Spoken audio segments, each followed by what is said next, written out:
What's up everybody, GenExDividendInvestor here. I think you'll really enjoy this video, maybe more than any other I've done. I have a slightly longer intro due to the nature of what you're going to watch and learn about, so stay patient for a moment as I promise you the climax is worth it. You have no idea how hard it is for me not to say that's what she said. Anyways, I'll put timestamps in the description of this video if there are specific sections you want to jump to. Okay, if you have never watched my channel before, then welcome, and I wouldn't fault you for thinking that based on this title this must be a silly flex video where some random person over YouTube is showing off their portfolio. However, if you're not new to my channel, then you'd know me well enough to know that I'm not about that, and instead my motivation is to inspire, educate, and entertain investors, and to show what's possible if you consistently invest for decades. I told you months ago that I was working on a deal, and if that went through then I would do a video of me investing a ton of money into dividend stocks in my E-Trade brokerage. Well, good news. That deal finally closed, and so in this video I'm going to show you me buying $450,000 of dividend stocks, and you will learn what stocks in my portfolio I just sold out of and what new stocks I just added. So for me, that's a pretty big deal since I've not made any changes to my dividend portfolio since the day I started my YouTube channel over a year and a half ago. Then after that E-Trade action, I'll show you my dividend portfolio in my 2.0 spreadsheet, sharing what my new average weighted portfolio yield is, what my portfolio CAGR is, how much my portfolio is estimated to grow year over year based on my new investments, along with a slew of other fascinating things. I'll also tell you what the deal was that made me hundreds of thousands of dollars of tax-free profit that I used to do my buys, and I'll explain how you can do something akin to what I did. After that, I'll share my perspective on the irrelevant dividend argument. And then finally, and believe it or not most importantly, I'm going to end this video telling you what just happened to me and how my life and my family's life is now in jeopardy. And I'm not kidding. This isn't an attempt to get you to watch the whole video only to have me tell you some BS thing. What I'm going to tell you near the end of this video is more important than anything else I've ever shared and could literally save your life or the lives of people you know. And I'll explain how I just saved my neighbor's life by telling him what I'll tell you. So I strongly urge you to watch this entire video from beginning to end. Beyond that, I also recommend caution as you watch this. I'm going to be lump sum buying into a market that many people are confident will crash this year, and even though I know you can't accurately predict when crashes will happen, a crash gets more and more plausible as time goes on. So why would I lump sum buy now if I think there's a decent probability we may crash? Well, there are a few reasons. The main reason is due to some health conditions I have, which I touched upon in a video called The Time I Sold All My Stocks, medical issues which unfortunately can cause me to suddenly die or become a mental vegetable. It sounds harsh, but unfortunately it's true. If someday my channel mysteriously goes silent, it's probably because something medically happened to me. And the hits keep on coming as later in this video I'll share some more not so fun news about my health. So given my medical realities, I need to leave my dividend portfolio in a cash generating state because my wife, while being the most wonderful person in the world, whom I love with all my heart, is unfortunately terrible with numbers and finances. Like, really not good. She also doesn't do well with lump sums of cash. She made that mistake once. What she has found is best for her is simply if cash is going into an account that she can log into and transfer out to pay for living expenses plus a bit extra for saving, without having a large lump sum that might be tempting for her to buy something she doesn't need. Now I've got instructions to convert my growth portfolio and my crypto portfolio into dividend stocks if something happens to me, but I'm not completely confident in that happening when I'm not there. Thus I need to get this new deal cash I just got into my dividend portfolio as soon as possible. If not for those issues I just shared, I instead would have waited for a material dip to invest, though fortunately all of the significant buys I did were to stocks I felt were underpriced, with a few small buys in stocks I felt were reasonably priced. Beyond those big reasons, I also had some less important reasons I chose to lump sum invest while the market is hot. One reason is that I've learned that I'm not good at calling when the market will crash. Sure, any idiot can say the market will crash, because that is pretty much guaranteed. But saying it at the right time is far more challenging, and then actually taking the correct action with your portfolio is even more challenging. Case in point, 5 years ago I felt the market was too hot, and honestly I had to fight the urge to pull everything out. Fortunately I stayed in and things kept growing. Whenever I think I can time the market, I think of Lynch's famous quote, "Far more money has been lost by investors preparing for corrections or trying to anticipate corrections than has been lost in corrections themselves." Another reason I tend to lump sum invest is because of research I've read that says statistically and historically speaking, lump sum investing beats dollar cost average investing. However, just because that's true in the past doesn't mean it's true in the future. I still dollar cost average sometimes, like I am with crypto right now. Another reason I tend to lump sum invest is because I know that time in the market beats timing the market. Another reason is that while a crash seems probable, I feel I could also argue that this year will be a bull year if, and that's a big if, the vaccines help people get back into the job market and spend again at businesses. Imagine how awesome it will be when people get their jobs back, when we're eating in restaurants, going to movies, vacationing on cruises, etc. However, given we've had such a historic run-up and so many metrics are overheated, then for everyone else out there, I'd recommend that if you are going to invest, that you might want to consider dollar cost averaging into these markets rather than lump sum investing. Someone asked me on my Discord where I thought the S&P 500 could crash to if we had a material down event, so I came up with a simple graph to demonstrate 3 estimates of mine. My best case estimate says that the S&P 500 falls around 20% from its current peak if we have a big crash. My worst case estimates the S&P 500 would fall around 66% from peak. And my middle of the road estimate puts us at around a 40% drop from peak. Obviously I don't know what the future will bring, but when my Tesla position is up like 700% and my Apple position is up like 250% in such a short time, well, is 66% correction that big of a deal? No. So let's assume we have a 40% drop. Would I be concerned? Not for myself. I've been through multiple material crashes in my investing career, and I hope I'm around for multiple more. Of course, I wouldn't like to see my dividend portfolio falling back to $1 million or lower, or whatever, but I'm confident in my companies and in America and believe that multiple decades from now, most of my companies will still be growing, even if there is a crash and things go sideways for 10 years. What does concern me is viewers who might quit investing if we have a big crash, rather than hold for the wild ride. If we do have a big drop, I think some industries will be hurt and may remain hurt for a very long time, such as some facets of commercial real estate. Why would we have a crash? Well, COVID combined with debt and money printing.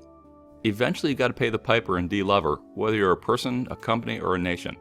Thus, I recommend you pay off your high-interest bad debt like credit cards, have an emergency fund, and then only invest what you can afford to lose.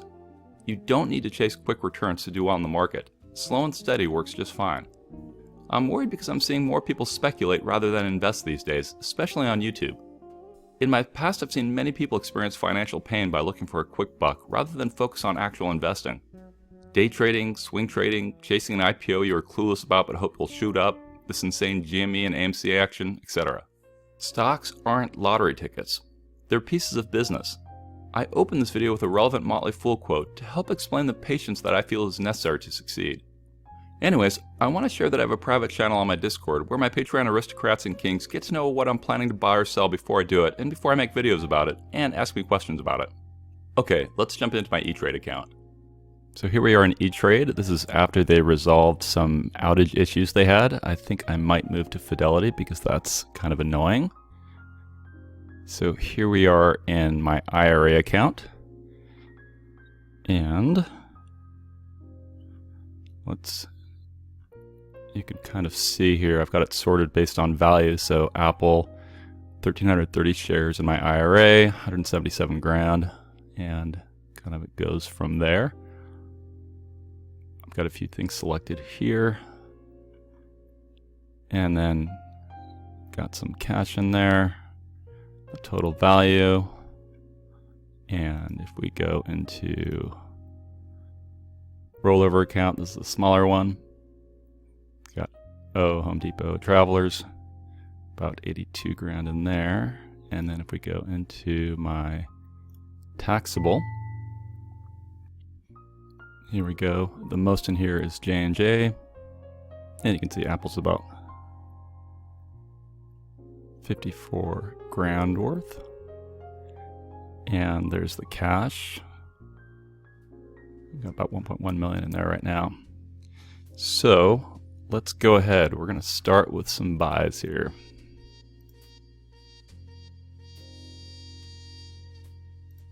Hopefully E-Trade is working again. So we got to start with my fave. Let's see if I get, let's start with 5,000, so 30 shares, okay. And we're going to set it at market, good bidet, preview order, and we're going to place that. And then we'll get the notifications that it went through. And there it is. And then we're going to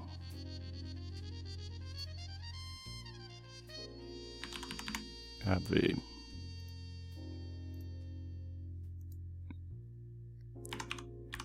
$17,000. And we're going to do a buy market. Place order. Okay.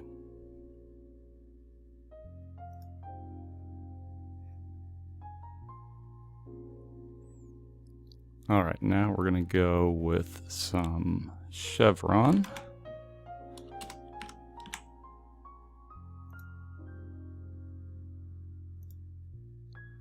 And we're going to go for 40,000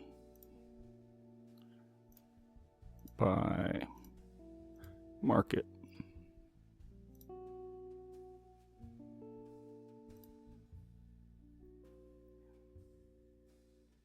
Let's place another trade. And we're going to do Exxon.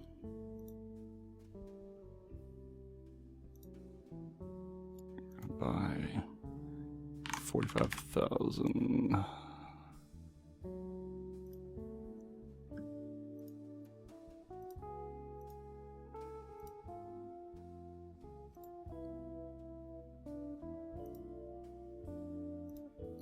And now we're going to go for into my IRA, and we're going to buy good old JP Morgan. Buy and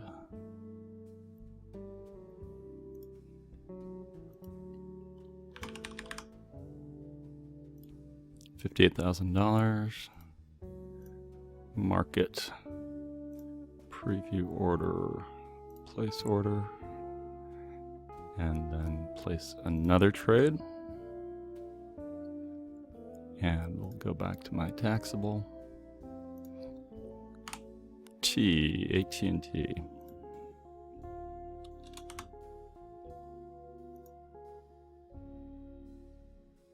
And we're gonna buy $70,000 of AT&T. Which is 2,400 shares about.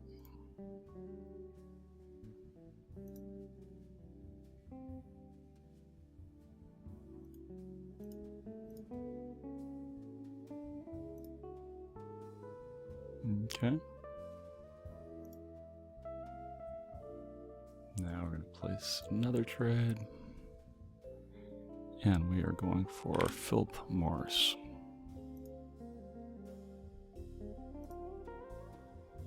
And we're going to buy 100 grand.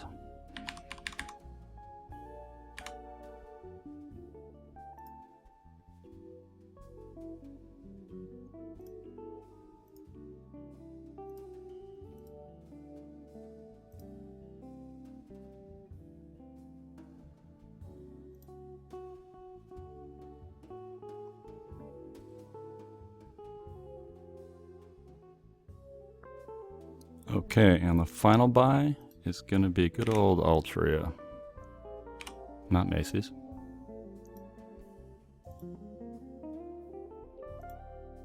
And we're going to buy 115 grand.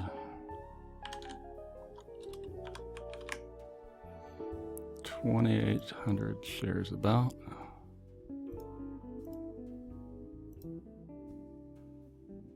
And there we go. All right, now we can take a look at all the notifications. Shows you kind of what was executed at what price. So if we jump into the taxable account,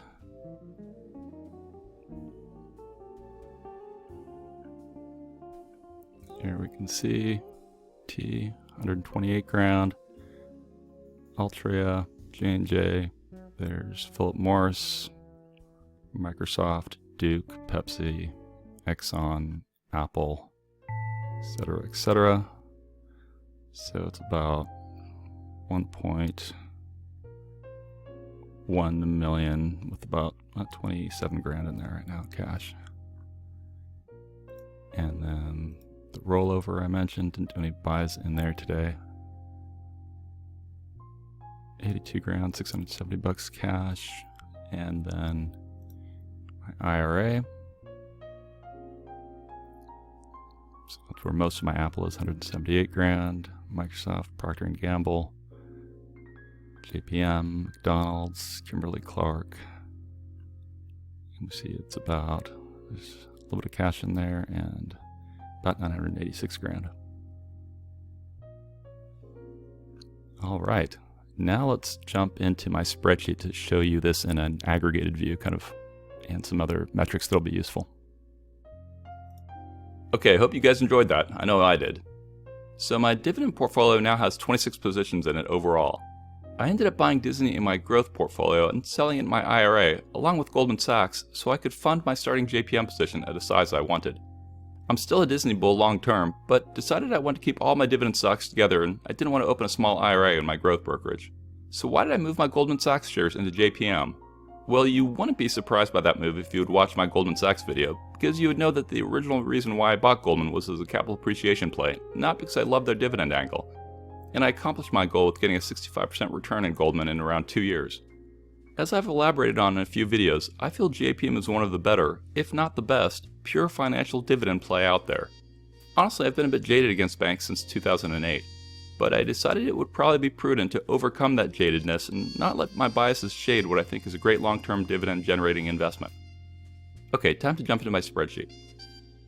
Okay, here we are in my 2.0 spreadsheet, and I won't go over all the different fields and such. You can watch my other videos if you want to understand why things are highlighted or, what each of these fields are. But I've sorted it based on market value, and this is the zoom level that I normally use the spreadsheet at, as I'm on a desktop normally. But for your sake, I will go in a bit. And I've added in Altria and Philip Morris and JP Morgan Chase and such. So you can see if we scroll down, here's the market value, here's the passive income, the percentage that takes up in the portfolio. So if we scroll down, we see about 2.2 million, and it's generating around $80,714 a year. We also see that the portfolio's average weighted dividend yield is 3.66%, and the CAGR is about 8.29%. Check how many shares I have now. 27,000. And then if we go over here, these are kind of neat fields to the calendar, which dynamically fills in. So it shows you that going forward, my monthly income will be about $5,173 every 3 months, and then $8,500 every 3 months, and then $6,478 every 3 months. So one thing that's kind of cool about that is that I've never tried to pick a stock based on a month, but it's a fairly reasonable distribution with not too crazy amount of a variance, and just that naturally happened by having, the number of stocks that I have. And then if I scroll back out, this is kind of the level I normally look at. And then we can go over here and we can look down at the other fields. So here we are, 2 lines. The top row is estimated annual income with no drip, and the bottom line is assuming you do have a drip on. And so we see current year, we're at $80,714. And since I'm not dripping, let's look at the top row. That means theoretically, if the CAGR holds, then year 1, I'll be at about $87,000, so 12 months from now.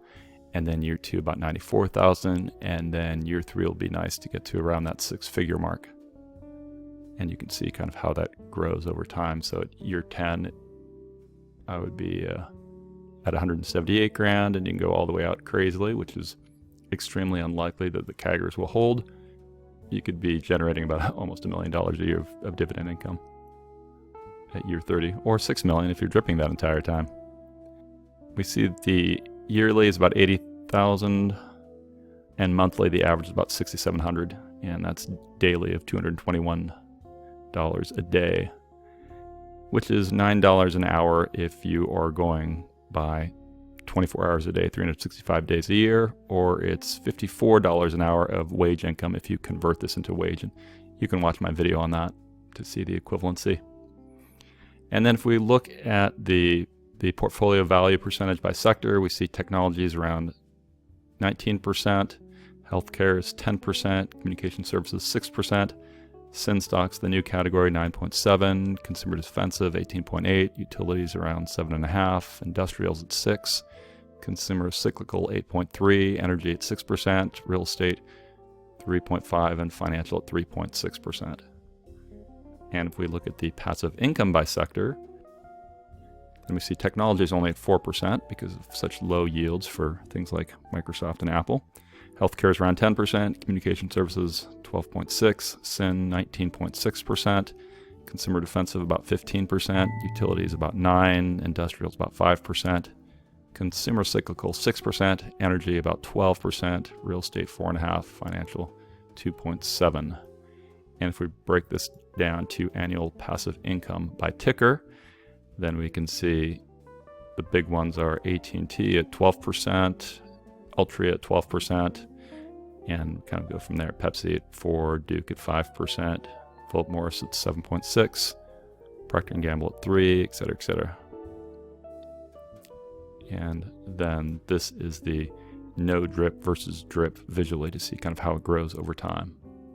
Now with these latest buys, my portfolio is about 52% in a taxable account and 48% in tax sheltered. I decided I would no longer deposit money into my retirement accounts, as now I'm living on my dividend income and I feel my retirement accounts are well sized relative to my goals and needs. In my previous video, I've explained how I plan to use my IRA dividends without penalty, even though I'm in my 40s still. Anyways, as I previously alluded to, part of the reason I bought now is because I feel that AT&T, ExxonMobil, Chevron, Altria, and Philip Morris are all priced at a nice discount, so I invested significantly in those. The others are more fairly priced in my opinion. In previous videos I've shared at what levels and why I'd invest more into AT&T and Exxon and Chevron, as well as I've shared why I find Altria and Philip Morris as compelling investments at these levels, even though all of them have real risks you need to be comfortable with. I recommend you watch my video called Millionaire Dividend Investor Questions and Answers, November 2020, where I give my perspective on investing in tobacco sin stocks.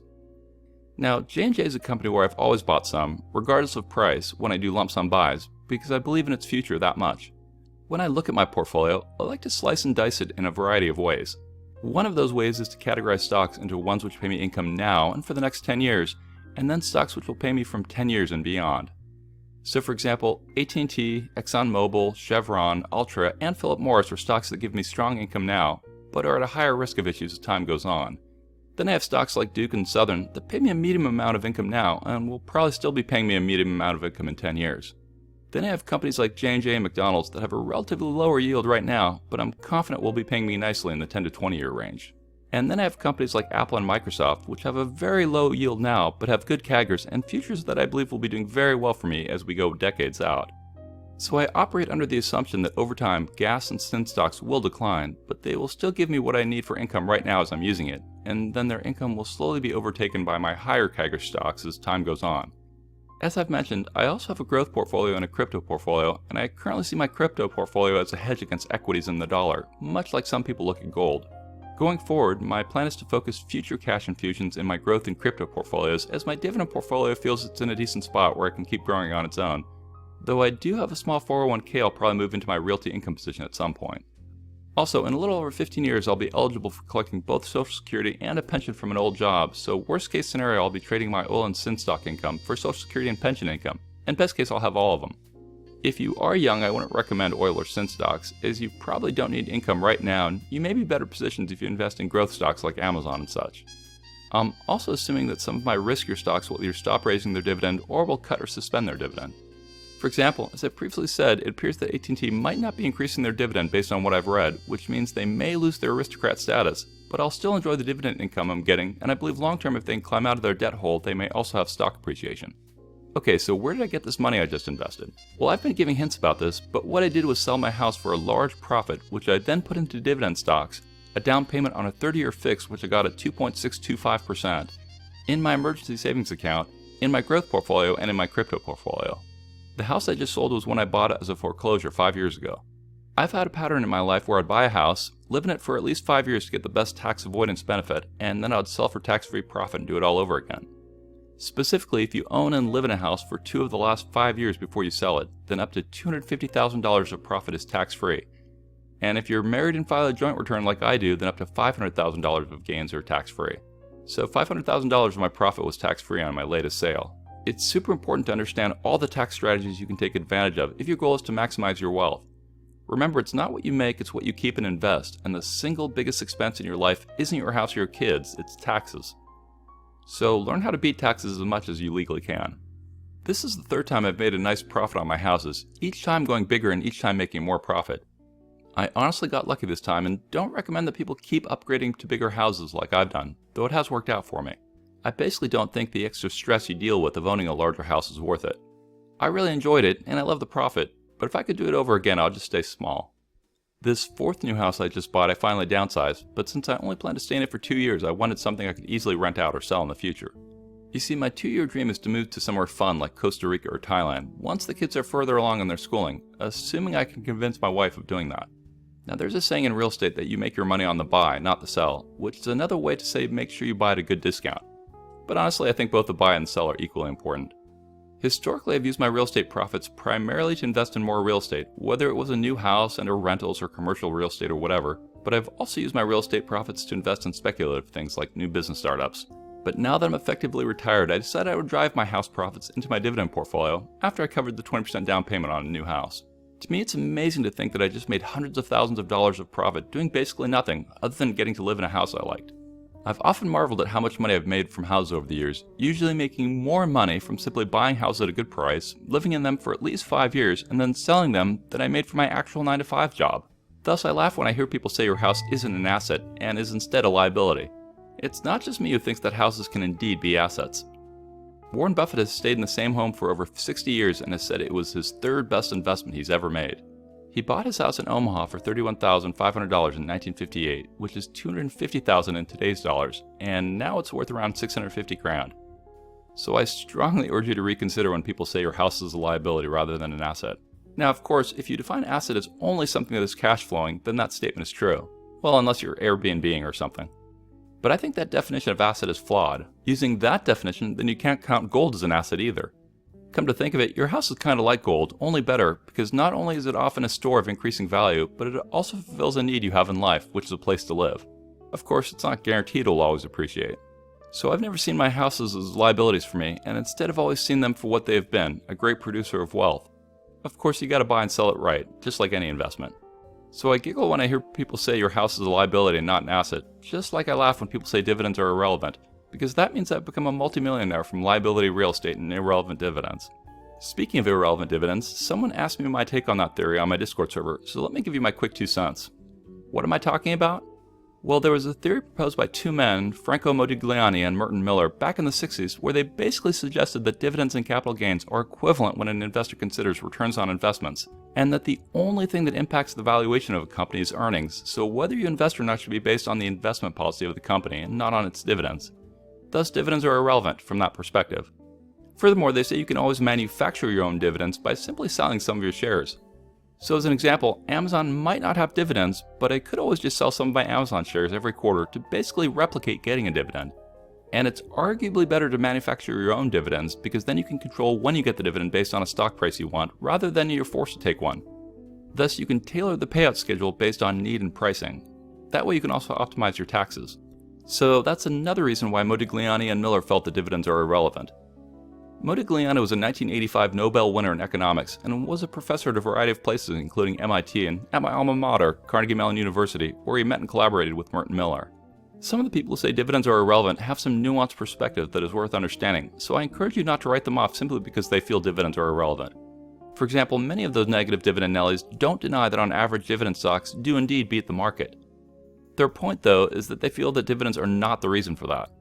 They say that the reason why on average the dividend stocks beat the market is because dividend growth stocks, on average, have excess exposure to the value, profitability, and investment factors which explain the performance differences. In fact, the people that push the dividend irrelevancy theorem often agree and even concede that dividend growths tend to be large cap value stocks with good profitability metrics, so investing in them is probably better than picking some random stock.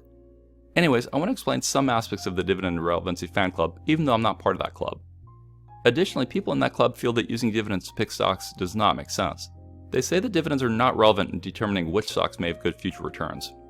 I personally often state that for most people, I think picking individual stocks will not get them the returns of simply investing in inexpensive broad market ETFs like VTI or VOO, and thus I always encourage people to do that, even on my dividend channel.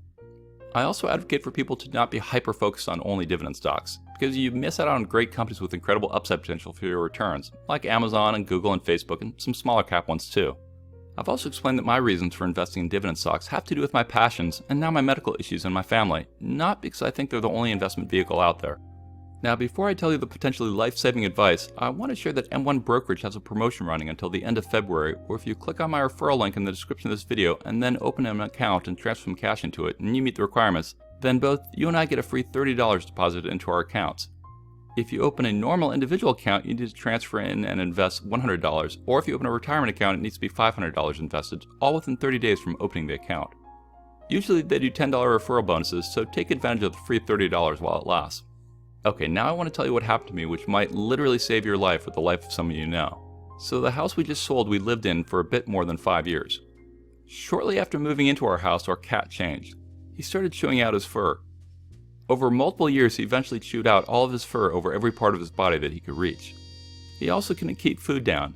He started going to the bathroom all over the house, not in his litter box. We took him to vet after vet, doing blood samples, fecal samples, etc. No one could figure out what was wrong. We did an allergy test and they said that he was allergic to everything. We tried so many different foods, nothing worked. We thought he might have asthma. The issues went on for years. This last year he developed a cancerous lesion out of his side. It quickly grew to the size of a silver dollar. Multiple vets still had no idea why. We finally had to put our beloved cat down. It was really rough on my wife and kids. We all loved our cat. A few months later, the kids convinced my wife that we should go get some baby kittens. This was around the time we put our house on the market. The first week we had the kittens, everything was fine. And then suddenly both of them changed. They started having some of the same issues, such that they couldn't keep their food down and they were going to the bathroom outside their litter box. We were like, WTF, maybe our first cat had some parasite that was still around in the house. Around that time was when an offer came through on our house and we accepted it, and so the buyers did an inspection. As part of their inspection, they did a radon test. Now, I was confident everything would be fine. We'd done a radon test 5 years earlier and it passed. Anything above a 4 on the radon test definitely needs to be remediated, and some say anything above a 2 should be remediated. I actually looked up the email from my inspector I had gotten 5 years ago when we'd moved in about the radon test we had done. The original inspector's email said, "Good news, our average radon came back as a 1. He also attached a graph of the results. Now at the time I was working over 100 hours a week at my job and was so busy I didn't bother looking at the radon graph attachment. Fast forward to now and I assume the buyer's inspector's radon test would come out fine. What is radon? Radon is a colorless and odorless gas which happens to be radioactive. Basically, my understanding is that there's radioactive rocks underground all over the United States that leak radon gas up into your house.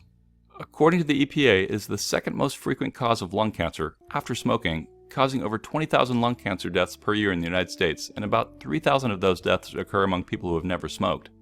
Anyways, the radon results came back and we were at a 17, extremely toxic. I was beyond surprised. Their inspector immediately started another 48-hour test, and I went on Amazon to order my own radon tester. I got one called Airthings Wave Plus. I'll put an Amazon affiliate link to the radon tester I bought in the description of this video. As an Amazon associate, I earned from qualifying purchases. The radon tester itself looks like a fire detector. If you wave your hand over it, it lights up as green, yellow, or red, depending on your radon readings, assuming your radon tester has been functioning properly for a recommended 48 hours, though mine started trending high on my smartphone app that was Bluetooth to it within a couple hours. Now, I'm guessing it isn't guaranteed to be 100% accurate, especially compared to getting a professional radon tester, but I found mine to be decently accurate to the point where things seem too high to me. On the package of the Airthings Wave, it says, "As radon levels fluctuate daily, continuous long-term measuring is necessary. Airthings Wave Plus measures radon accurately and reliably." Apparently, it can also test for carbon dioxide, toxins and chemicals, humidity, temperature, and air pressure. It can also integrate with Alexa and Google Assistant and IFTTT. I hit a 10 radon score on my tester fairly quickly, which is way too high. I tested each floor in my house and found one room on the 3rd floor that didn't have appropriate venting, which actually had the lowest levels of radon. The highest levels were on the bottom floor. What the professionals do is to bring in their machine into your house, usually in the lowest part like a basement, and run a test for 48 hours. You've signed a contract saying that you won't leave your windows open, and you'll only open a door to exit or enter. They basically don't want the potential gas escaping more than it normally would for the test. The second test they did were even higher on the professional's device at an 18. And then everything started making sense. Over the years I had a series of medical conditions, some of which were attributed to something I was born with, some of which doctors were perplexed about. We Googled radon in pets and saw some symptoms our cat was exhibiting before we had to put him down. Radon remediation for your house is relatively simple. You hire someone who puts a pipe into the floor of your house, usually in a closet or a basement or somewhere out of the way, and that pipe then runs outside your venting and up the side of your house, using a pump fan to pull air from the ground and push it into the air above your house. It cost me around $2,000. My radon levels went from 18 to 1. I hired a radon remediator I found on Google who had a bunch of 5-star reviews. When he came to my house, I showed him my old radon report, which had a 1 average, and he immediately said, "Dude, you were scammed." "What do you mean?" I asked. He said, "Do you see how your graph goes up and down like that? That usually only happens if someone opens a door or window during the test. Your inspector probably had a digital readout and the owners probably saw the high radon and then opened the doors to pass the test. Or they could have accidentally opened a window, or maybe they had contractors who left doors open, who knows?" I was stunned. So we don't know for sure if the people who we bought our house from purposefully messed with the results or what, but for 5 years we've probably been living in exceedingly high levels of toxic radiation in our house. I decided I would reach out to my neighbor who I didn't know very well, but was the HOA president, and I'd asked him to email the neighborhood about what I found. As I started telling my neighbor what had happened, he was floored. He had told me he had been in and out of hospital since he had moved into his house a year ago, with lung issues, bronchial problems, pneumonia problems, etc., after previously never having had anything like that. His doctors had no idea what was wrong with him. I lent him my radon testing device. He also got a 10 on my device fairly quickly. Now he is scheduled to do a CAT scan to see if his lungs show signs of cancer. He finally has a lead as to what was literally killing him. I've never had someone thank me so profusely in my life. As I researched radon more, I found that you should test for radon in different seasons because the ground and gases can change. For example, if someone is doing construction near you, it can open up pockets of radon, which can then change your readings. Geologically, things can change under the ground, which can change your readings. Wintertime versus summertime can also change radon levels. Again, I was floored. How come I'd never heard any of this? Maybe I had and simply never paid attention. I've been lending out my radon tester to my friends and relatives, and a relative who lives in a nearby city also tested high. That relative is now doing the remediation as well. So now I just leave my device on to run continually when I'm not lending it out. So what are some symptoms of radon poisoning? Persistent cough, hoarseness, wheezing, shortness of breath, coughing up blood, chest pain, frequent infections like bronchitis and pneumonia, loss of appetite, weight loss, fatigue. Now, just because you have any of those symptoms doesn't mean you have radon poisoning, but radon exists all over the United States. Here you can see a map that shows you how prevalent it is. Crazy. Apparently it only really became a requirement to test about 5 years ago. The EPA website says, no matter where you live, test your home for radon. Fix your home if your radon level is 4 or higher. Consider fixing it if your level is between 2 and 4. So what does this all mean for me and my family? Well, we are all at a higher propensity for lung cancer. Now you might find it strange for me to buy Altria or Philip Morris given my experience. Well, the quick TLDR that I elaborated on in other videos, that I'm a big fan of freedom of choice. If you want to eat crappy foods, you should be prepared for what that does. If you want to smoke, then educate yourself and be prepared. If you don't want to exercise, then be aware. Bottom line, I recommend moderation whatever you do that isn't good for you, whether that's playing too many video games or whatever. There should be radon maps that show the risk level of where you live, and I urge you to test regardless of what you find. Surprisingly, I just talked to a buddy who lived in California, and he just said that when he sold his house, the radon inspection came high as well. So don't make the mistake of ignoring this, it could literally kill you. Sorry for the downer, but I hope someone out there hears this and can resolve any radon issues before it's too late. Of course, I hope no one has any radon issues to begin with. Anyways, now I'd like to thank Paul TCD, who just signed up as a Patreon king, which means he'll get to have monthly private one-on-one voice chats with me in Discord, where we can talk about his portfolio or whatever he likes, as well as he gains the benefits that aristocrats get, which means he'll gain access to my dividend spreadsheet, as well as to multiple private channels on my Discord where you can watch my videos before I release them to the public, where I tell you my buys and sells my dividend portfolio before I do them, and where you can vote on which thumbnails I use in my videos. I also shout you out in a video and add you to my scrolling news ticker. Speaking of aristocrats, I also want to thank Brace for Impact who just signed up. I'd also like to thank RK who just signed up. And I'd like to thank Daltar Axios who just signed up. Note, I don't know how long I can offer my King or Aristocrat membership, so if you are interested, it's first come first serve until I close the offering. I also want to call out Pocketboo, who bought one of my merch mugs from Teespring, which I'll include a link to in the description below, and then he tagged me on Instagram at GenExDividendInvestor. Looks like he's having a rough life in Maui. How cool is that? I also want to call out Rajun, who got my Eat, Sleep, Coffee, Invest mug. Rajun is also a Patreon aristocrat, so thanks a million, Rajun. I donate 10% of my merch profits to St. Jude Children's Hospital, so you guys can feel good knowing that buying my mugs are also contributing to an amazing charity. If you got any value from this video, then please consider hitting the thumbs up button, subscribing if you haven't yet, and click that bell notification.